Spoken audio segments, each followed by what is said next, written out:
मैं स्वयं एक न्यूज़पेपर में पढ़ रही थी कि जिन प्रदेशों में सरकार बीजेपी की नहीं है,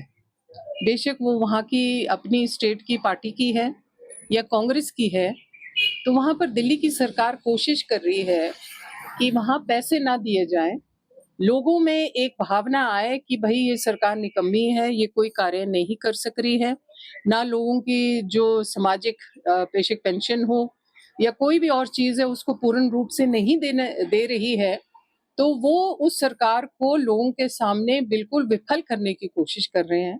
और मैं समझती हूँ ये ठीक नहीं है। हमारे अपने राज्य में 6-6 एमपी हैं बीजेपी के दिल्ली में, 4 लोकसभा के, 2 राज्यसभा के। और उनको वाक़ई बहुत पीड़ा होनी चाहिए हिमाचल प्रदेश की, क्योंकि हिमाचल प्रदेश उनकी अपनी कर्म भूमि और जन्म भूमि है। और आज अगर वो इस पीड़ा को नहीं समझेंगे, तो लोग उनको माफ़ नहीं करेंगे कि जब हमने आपको इलेक्ट करके, बेशक वो राज्यसभा के तहत या लोकसभा के तहत भेजा है, तो आपका फ़र्ज़ है कि आर्थिक स्थिति अगर कमज़ोर हो रही है हिमाचल की, तो उसकी बात आप दिल्ली करें और वहाँ से पैसे लाएँ, ताकि ये राज्य और उभरे और आगे बढ़े। आपने अपने आप देखा है कि कई साल तो कांग्रेस सरकार थी और यहाँ पर बीजेपी की सरकारें आई, क्योंकि एक बार कांग्रेस आती है, एक बार बीजेपी आती है।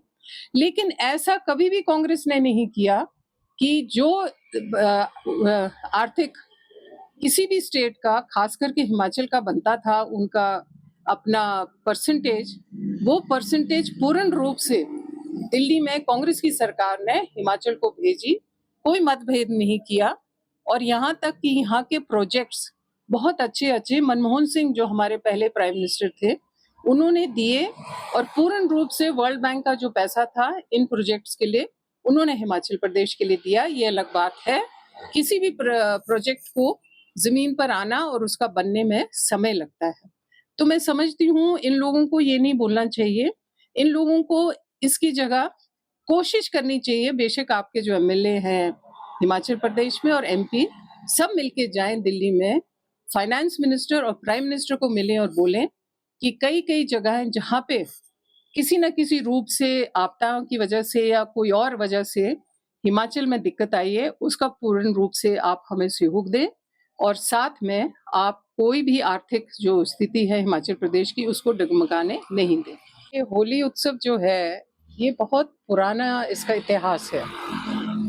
इसको सबसे पहले यहाँ पर लाया गया था, हमारे जो महाराज कटोच वंश के थे, उन्होंने इसको यहाँ पे शुरू किया था। ऊपर जो टीरा में इनके किले थे, अगर आप वहाँ पे जाओ तो एक हौदी बनी हुई है। उसके अंदर रंग डाला जाता था, पानी डाला जाता था। फिर जो हमारे राजघराने के सारे थे, वो नीचे आते थे चौगान में और वहाँ पर एक-दूसरे को रंग लगाकर होली आम जनता के साथ खेली जाती थी। ये ऐसे होली उत्सव जो शुरू हुआ और वहाँ के राजा ने उस समय सांस्कृतिक कार्यक्रम लोगों के लिए रखे और बड़े-बड़े कलाकार अलग-अलग जगह से वहाँ पे आते थे। वो वहाँ पर अपना जो भी उनके पास हुनर था, उसको दर्शाते थे और राजा से जो उनको मिलता था, वो लेके वहाँ से बेशक शाबाशी या इनाम में पैसे जो भी मिलता था उसको लेके वो बड़े खुशी-खुशी वहाँ से जाते थे। और यही परंपरा जो है कई सालों से आज तक निभाई गई है। और इस परंपरा को आगे ले जाने के लिए सुजानपुर को सुंदर शहर बनाने की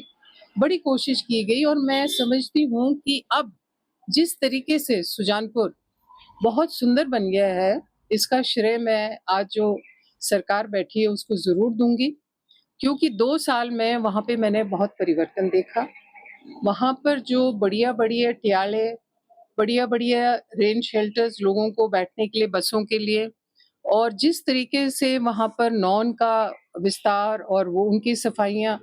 और जो-जो वहाँ पे छोटे-छोटे साधन राजा ने बनाए थे, बेशक पानी के स्तोत्र थे या गलियाँ थी या जो व्यवस्था थी उस पूरे शहर की,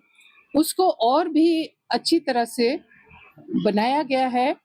और ये ज़्यादा कार्यक्रम जो मैंने देखा और पैसा जो वहाँ पे खर्च हुआ,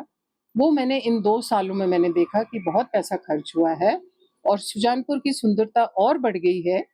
इससे जब भी होली मेला होता है तो बाहर से लोग आते हैं, ज़रूरी नहीं है सिर्फ सुजानपुर के लोग उस मेले में आते हैं,